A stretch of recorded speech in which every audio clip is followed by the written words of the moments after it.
This is the solution video for question 13 from paper 1 of the 2019 TMUA or CTMUA exam. In this question, we're asked to consider this function 4 to the sine x minus 4 times 2 to the sine x plus 17 over 4, and we're asked to find the maximum of this function. And we're given 6 options, 5 of which are numbers, and the 6th of which is to claim there is no maximum of this function. Our first instinct when we see a question like this is to differentiate it, find the turning point, and then claim that that's a maximum or realise it's a minimum and find a different turning point.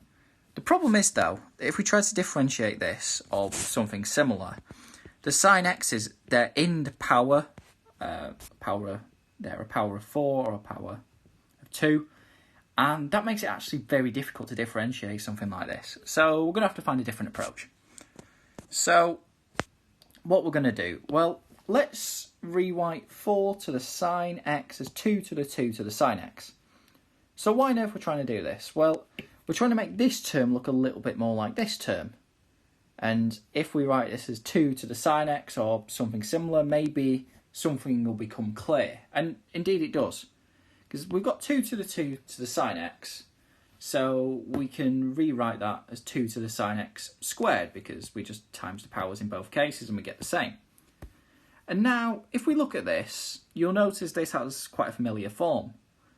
It's a quadratic in 2 to the sine x. And this is good news because we know how to find maximums of quadratics, so we've got a nice starting point here. So, next, let's think about sine x. What can sine x vary between? Well, we know sine x, if we think about the graph briefly, it's between -1 and 1 and can reach any value in between these. So what does this mean for 2 to the sine x? Well, 2 to the x is an increasing graph.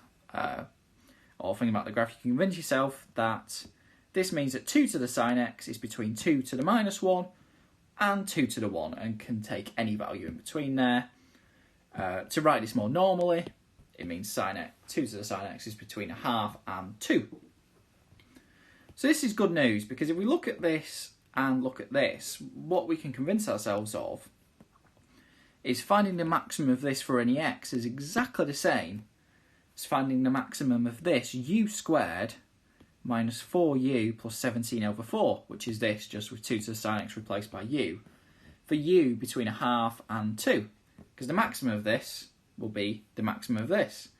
And the good thing is, we know how to solve problems like this. We know where to go. So this is the problem we're dealing with now. Find the maximum of this when used between 1/2 and 2. So we could use calculus here, work out a turning point and sketch the graph. But you probably see the easiest thing to do, because this is quite a nice expression, is to complete the square. So u squared minus 4u, well, we can write it as u minus 2 squared, and we get the 4 left over, so take away the 4, then add 17 over 4. So we're trying to maximise this function when used between 1/2 and 2. So considering we've got u minus 2 squared, we can quite easily see that u equals 1/2 is what maximises this, and so maximises all of this. So let's substitute in u equals 1/2. So what do we get then? Well, we've got 1/2 minus 2 all squared minus 4 plus 17 over 4. So this is minus 3 over 2 squared, which is 9 over 4. So we have 9 over 4 minus 4 plus 17 over 4.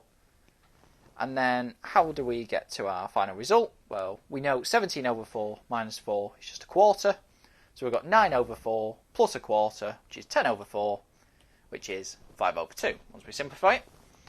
And 5 over 2, we look at our answers and we see it matches B. And so our answer is B, and 5 over 2 is the maximum of this function.